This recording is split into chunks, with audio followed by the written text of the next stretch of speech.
लातूर येथील सह्याद्री रुग्णालयामध्ये विविध आजारावर उपचार घेत असलेल्या औसा मतदारसंघातील तसेच जिल्ह्यातील विविध गावातील रुग्णांची व नातेवाईकांची आमदार अभिमन्यू पवार यांनी रुग्णालयामध्ये जाऊन भेट घेतली व तब्येतीबद्दल विचारपूस केली। त्यावेळी 3 रुग्णांना मुख्यमंत्री सहाय्यता निधीतून आर्थिक मदत मिळवून दिली।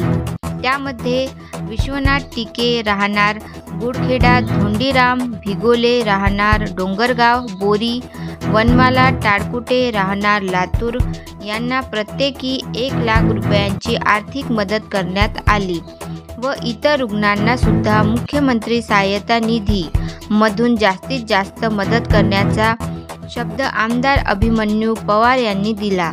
त्यावेळी सह्याद्री रुग्णालयाचे डॉक्टर हनुमंत किनीकर व इतर स्टाफ उपस्थित होते। लातूर येथून महासमृद्धी न्यूज करिता मोहसिन खान यांचा हा विशेष वृत्तांत। एक नवा विचार, महासमृद्धी मराठी न्यूज।